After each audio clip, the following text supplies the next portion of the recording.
jail for, okay? Tomorrow, we need to go into the Capitol. Into the Capitol. What?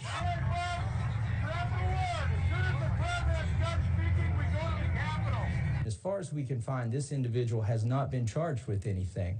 You said this is one of the most sweeping investigations in history. Have you seen that video or those frames from that video? So as I said at the outset, one of the norms of the Justice Department is to not comment on impending investigations, and particularly not to comment about particular scenes or particular individuals. Well, the individual that the Attorney General refuses to answer questions about is a man named Ray Epps. So why is he potentially important here? Well, according to a new investigation from Revolver, Epps may have led the breach team that first entered the Capitol on January 6th.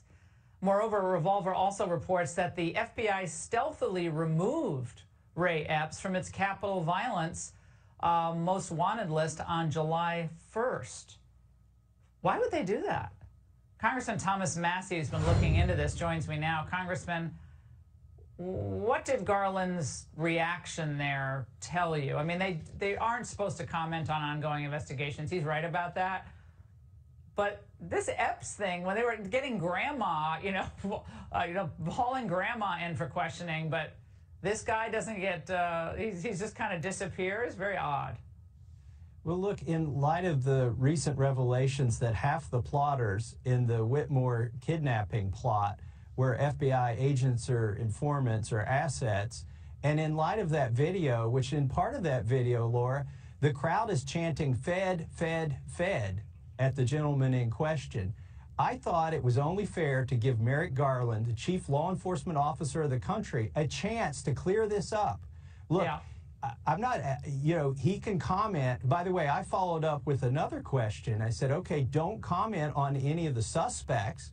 Just comment on your own officers in general. How many were there? How many encouraged the crowd to breach the Capitol? And how many themselves went into the Capitol? He can absolutely answer those questions, Laura. In fact, earlier in that hearing, he answered Jim Jordan's question. He said there would be no FBI agents at school board meetings. Well, if he can tell us there were then he could tell us there were none there on January 5th or January 6th. Well, they've said multiple times there'll be no stone left unturned. It'll be it's the biggest investigation we've ever done in the history of the FBI.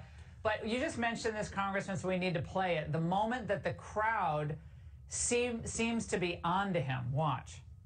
Into the Capitol. What? Peacefully. Fed.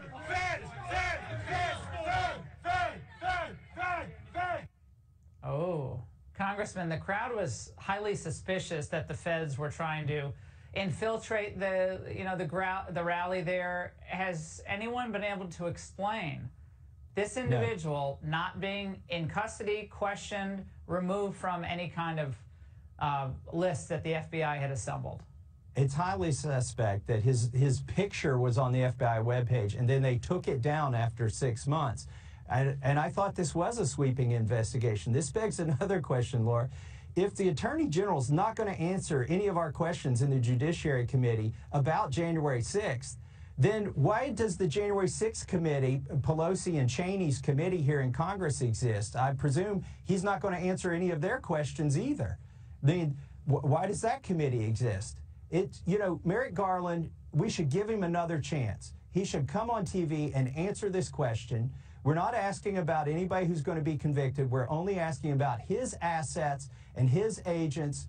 Now, at the time, they weren't his, but they work for him now. All right, Congressman, we're going to follow up. Well, we got it. We're going to follow up with you. Thank you very much.